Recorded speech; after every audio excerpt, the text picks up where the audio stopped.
Hello students, how are you all? Students, आज हम पढ़ेंगे इंटरमीवा हिस्टोलिटिका के बारे में। आइए तो शुरू करते हैं। अगर हम इंट्रोडक्शन से बात करें तो लैम्बल ने 1859 में सबसे पहले डिस्कवर किया था इस पैरासाइट को, एंड लॉश ने 1875 में प्रूव किया था इनके पैथोजेनिक नेचर को।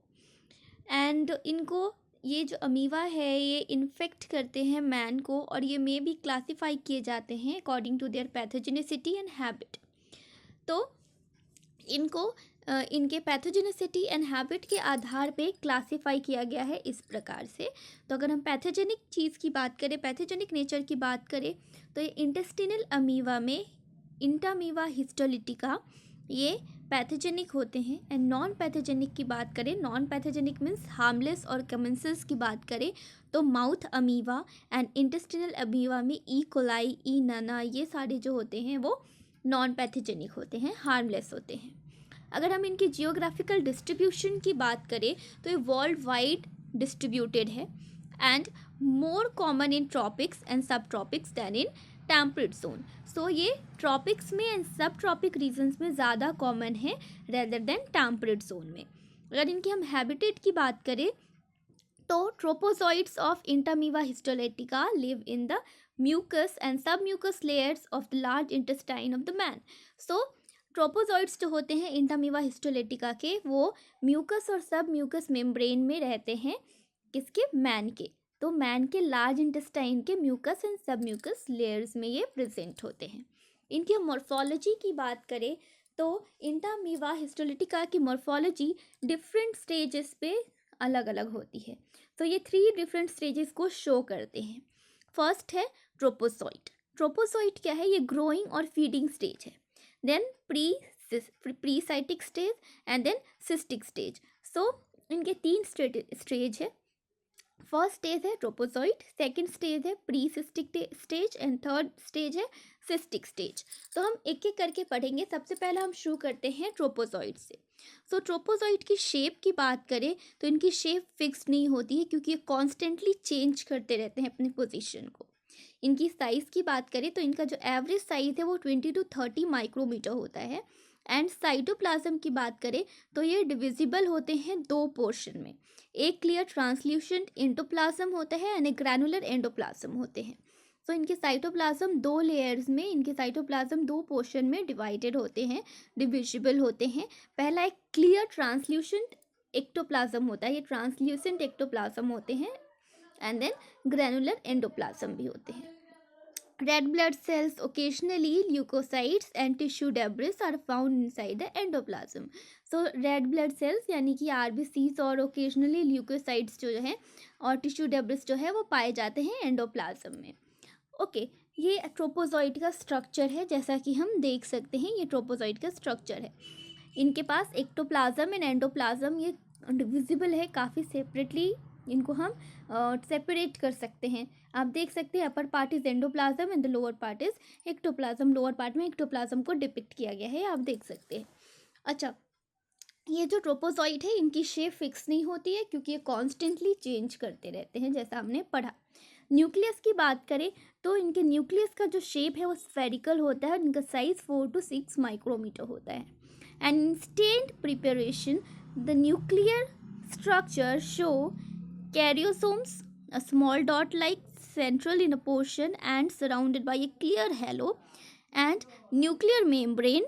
The space between the karyosome and the nuclear membrane is traversed by fine thread of linin network. So हम देख सकते हैं कि जब हम इनको स्टेन करते हैं और स्टेन प्रिपरेशन किया जाता है तो न्यूक्लियर स्ट्रक्चर जो है वो शो करते हैं कैरियोसोम और न्यूक्लियर मेम्ब्रेन काफ़ी क्लियरली हम देख सकते हैं। अब कैरियोसोम क्या होता है? तो small dot like central position होता है जो कि सराउंडेड होता है क्लियर हेलो से, जैसे कि आप देख सकते हैं इसमें कैरियोसोम, ये है कैरियोसोम, स्मॉल डॉट लाइक पोजीशन है इसका। एंड कैरियोसोम के अलावा हमने पढ़ा कि RBCs एंड इनके सेल डेब्रिस पाए जाते हैं कहाँ पे, एंड इनके क्लियर ट्रांसल्यूशन स्ट्रक्चर कहाँ पे होता है, ये हम काफ़ी क्लियरली इसमें देख सकते हैं। नाउ प्री सिस्टिक स्टेज की बात करें तो जो सेकंड स्टेज थी वो प्री सिस्टिक स्टेज थी। प्री सिस्टिक स्टेज की बात करें तो उनका साइज 10 to 20 माइक्रोमीटर होता है एंड इनकी शेप जो होती है वो राउंड होती है और स्लाइटली ओवॉइड होती है विद अ ब्लंट स्यूडोमोडियम। सो इनकी शेप जो है वो राउंड होती है या स्लाइटली ओवॉइड होती है, जिसमें blunt pseudopodium projecting from the periphery. So periphery से एक ब्लंट स्यूडोपोडियम प्रोजेक्ट होता हुआ दिखेगा हमें। एंडोप्लाज्म की बात करें तो एंडोप्लाज्म फ्री होता है आरबीसी से या अदर फूड पार्टिकल से। इनके न्यूक्लियर स्ट्रक्चर की बात करें तो एकदम सेम होता है जैसा ट्रोपोजोइट में होता है, वैसे ही इनका भी न्यूक्लियर स्ट्रक्चर होता है।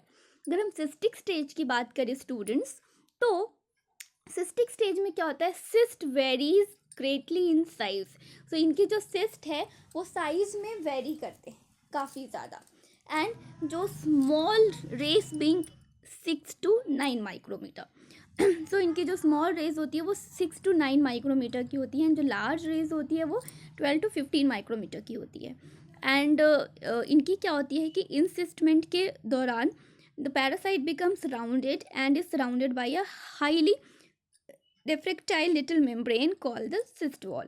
सो इनके इंसाइस्टमेंट के दौरान क्या होता है कि जो पैरासाइट है वो लार्ज राउंड हो जाते हैं एंड वो सराउंडेड होते हैं हाईली रेफ्रेक्टाइल लिटिल मेम्ब्रेन से, जिसको हम सिस्ट वॉल कहते हैं, उससे ये सराउंडेड होते हैं। एंड एक मैच्योर सिस्ट जो होता है वो क्या होता है, वो काफ़ी ज़्यादा वो स्फेरिकल बॉडी होता है एंड जो सिस्ट होता है वो बिगिन करता है uninucleate body but soon divide by the binary fission and develop into the binucleate and the quadrinucleate body. So क्या होता है कि जो सिस्ट है वो शुरुआत तो करते हैं यूनिन्यूक्लिएट बॉडी से, लेकिन बहुत ही जल्दी वो डिवाइड होकर बाइन्यूक्लियर फ्यूजन से डेवलप हो जाते हैं बाइन्यूक्लिएट में एंड देन क्वाड्रीन्यूक्लिएट बॉडी में। नाउ सिस्टिक स्टेज की बात करें तो सिस्ट जो है वेरी करते हैं ग्रेटली इन साइज, हमने जैसा पढ़ लिया। हम इनके क्रोमेटॉइड की बात करें और क्रोमेटिडल बार्स की बात करें तो these do not stain with iodine, ये आयोडीन से स्टेन नहीं होते हैं एंड ये दिखते हैं रेफ्रेक्टाइल ओब्लॉन्ग बार्स की तरह, जो कि नॉर्मल सेलाइन प्रिपरेशन के साथ होता है। So seen as refractile oblong bars with normal saline preparation. इनकी हम ग्लाइकोजन वैक्यूल की बात करें तो ग्लाइकोजन वैक्यूल में क्या होता है, स्टेन ब्राउन विद आयोडीन, तो ये आयोडीन के साथ ब्राउन कलर के स्टेन होते हैं। And as the cyst matures passing from the uninucleate to quadrinucleate stage both the chromatoid bars and the glycogen mass gradually disappear. And जैसे ही cyst mature होता है, मतलब जैसे ही वो यूनिन्यूक्लिएट से क्वाड्रीन्यूक्लिएट स्टेज में कन्वर्ट होते हैं, ट्रांसफ़र होते हैं, इनकी बोथ क्रोमेटिड बार्स जो है and glycogen mass gradually disappear हो जाती है। नाउ हम इनके रिप्रोडक्शन की बात करें कि ये रिप्रोड्यूस कैसे करते हैं, तो the reproduction occurs in 3 stage. तो यहाँ पे रिप्रोडक्शन 3 स्टेजेस में होते हैं। First excystation, second is encystation and the third is multiplication. So हम पहला बात करेंगे एक्साइटेशन की, तो उसमें क्या होता है, तो this is the process of transformation of cyst to trophozoite. So एक ऐसा प्रोसेस है जिसमें सिस्ट ट्रांसफर होता है, सिस्ट जो है वो ट्रांसफॉर्म होता है ट्रोपोजॉइड में, एंड इस प्रोसेस के दौरान quadrinucleate cyst give rise to the 8 amoebulae, each one of which is being capable of developing into trophozoite. And इसके दौरान क्या होता है, इस प्रोसेस के दौरान क्या होता है, जो कार्डिन्यूक्लिएट सिस्ट होते हैं वो 8 अमीब्यूले को वो करते हैं, क्रिएट करते हैं, जो प्रत्येक अमीब्यूले है वो कैपेबल होता है एक ट्रोपोजॉइड को डेवलप करने में। नाउ हम बात करें इंसेस्टेशन की डिटेल में, तो एक प्रोसेस है जिसमें ट्रांसफॉर्मेशन होता है ट्रोपोजॉइड का सिस्ट में and occurs inside the lumen of the intestine of an infected individual. तो इन्फेक्टेड इंडिविजुअल के ल्यूमेन में ये ट्रांसफॉर्मेशन होता है, जो इन्फेक्टेड इंडिविजुअल है उनके इंटेस्टाइन के ल्यूमेन में ये ट्रांसफॉर्मेशन होता है, जिसमें ट्रोपोजॉइड जो है वो ट्रांसफॉर्म होते हैं सिस्ट में। मल्टीप्लिकेशन की बात करें तो उसमें क्या होता है, तो एक ऐसा प्रोसेस है जो कि सिर्फ और सिर्फ ट्रोपोजॉइड फॉर्म एक्चुअली होता क्या है, this occurs only in the trophozoite forms of Entamoeba histolytica. So multiplication process सिर्फ और सिर्फ ट्रोपोजॉइड फॉर्म में ही होता है इंटरमीवा हिस्टोलिटिका के, एंड ये ग्रो होते हैं and multiplication takes place inside the tissue, and इनका जो मल्टीप्लिकेशन है वो टिश्यू में होता है, and reproduction of trophozoite occurs by simple binary fusion, and यहाँ पे जो रिप्रोडक्शन होता है ट्रोपोजॉइट का वो सिंपल बाइनरी फ्यूजन के मेथड से होता है। नाउ जैसा कि मैं आप लोगों को ये समझ के चल रही हूँ कि बाइनरी फ्यूजन का मतलब आपको पता होगा। बाइनरी का मतलब होता है टू एंड फ्यूजन का मतलब होता है डिवाइड होना। सो टू पार्ट में डिवाइड होना इज बाइनरी फ्यूजन। नाउ हम लाइफ साइकिल की बात करें तो Entamoeba histolytica passes its life cycle in only one host. So Entamoeba histolytica अपने लाइफ साइकिल को सिर्फ एक ही होस्ट में पास करते हैं। देन ये मैच्योर होते हैं कार्डियोन्यूक्लियेट सिस्ट में, एंड ये इन्फेक्टिव फॉर्म्स पर करते हैं, and these infective cyst are passed into the faeces of the carriers, and ये इन्फेक्टिव सिस्ट जो है वो पास हो जाते हैं जो कैरियर से उनके फीसेस में। नाउ फिर क्या होता है, man acquire the infection by injection of water and food contaminating these cyst. अब आपने उस सिस्ट से इन्फेक्टेड वाटर को या फूड को कंज्यूम कर लिया है किसी ने, तो वो इस इन्फेक्शन को ले लेता है, वो इन्फेक्टेड हो जाता है। एंड जब ये सिस्ट पहुंचते हैं उस पर्टिकुलर मैन के lower part of the ilium में, देन क्या होता है, एक्साइटेशन अकर होता है, शुरू हो जाता है, and due to lysis of cyst wall by trypsin in the small intestine, जो सिस्ट वॉल है वो टूटते हैं। क्यों टूटते हैं? ट्रिप्सिन के द्वारा वो तोड़े जाते हैं स्मॉल इंटेस्टाइन में।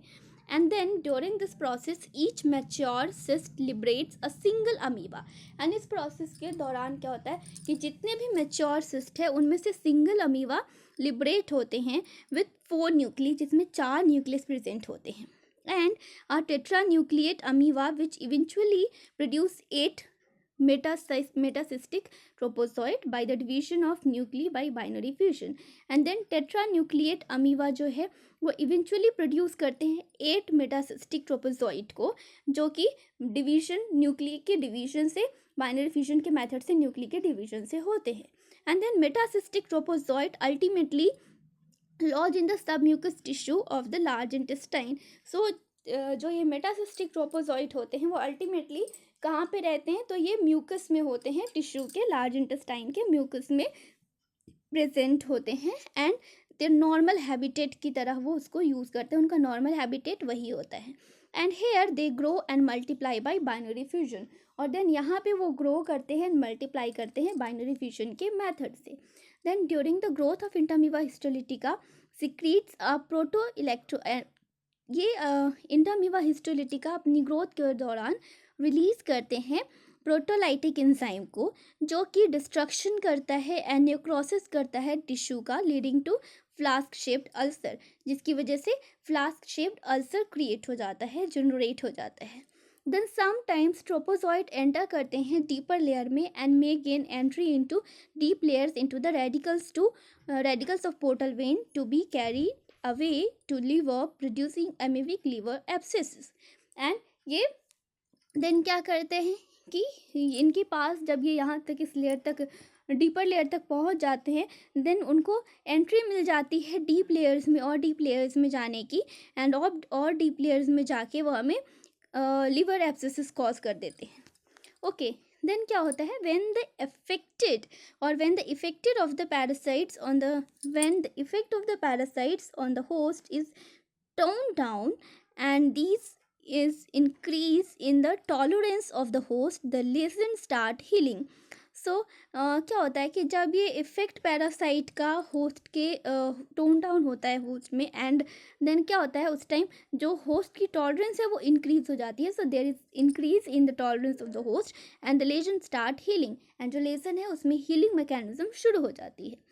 ये ट्रोपोजॉइट जो होते हैं वो हमारे ल्यूमेन में, लार्ज इंटेस्टाइन के ल्यूमेन में अकर करते हैं इंसाइस्टेशन को, and then these quadrinucleate cyst gain pass into the faeces and continue their life cycle.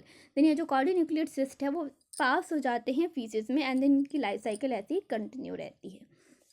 अच्छा, अगर हम इनके मोड ऑफ ट्रांसमिशन की बात करें कि ये ट्रांसमिट कैसे होते हैं, तो transmission of Entamoeba histolytica from man to man is effected through the incysted stage, and infection occurs through the ingestion of the in ingestion of the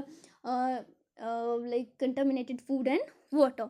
सो क्या होता है कि ट्रांसमिशन जो होता है इंटरमीवा हिस्टोलिटिका का वो मैन टू मैन कैसे इफेक्टेड होता है, तो जो इंटरमीवा हिस्टोलिटिका के इंसिस्टेड स्टेज पे अगर हमने इनको कंज्यूम कर लिया है एंड इन्फेक्शन जो है वो अगर हमने सिस्ट फॉर्म में इनको इंजेस्ट कर लिया है कंटेमिनेटेड फूड और वाटर के थ्रू, तो ये हमें इन्फेक्शन कॉज कर देते हैं. Then faecal contamination of drinking water, vegetables in food are the primary causes. जो प्राइमरी कॉज होते हैं इनके ट्रांसमिशन का वो होता है फीकल कंटामिनेटेड वाटर और फूड को कंज्यूम करना या वेजिटेबल को कंज्यूम करना. Then eating of uncooked vegetables and fruits which have been fertilized with the infected human feces has often led to the occurrence of this disease. So क्या होता है कि अगर हमने एज अ फर्टिलाइजर यूज़ किया हुआ है ह्यूमन फीसेस को एंड हमने जिस वेजिटेबल को वहाँ पे ग्रो कराया या फ्रूट्स को ग्रो कराया है, अगर उसको प्रॉपरली वॉश नहीं किया है या अनकुक्ड उनको कंज्यूम कर लिया है, देन यहाँ से ये डिसीज़ ट्रांसमिट हो जाते हैं, इनके चांसेस बढ़ जाते हैं ट्रांसमिशन के. So students, thank you so much. I hope आपको पढ़ के बहुत अच्छा लगा होगा. Thank you.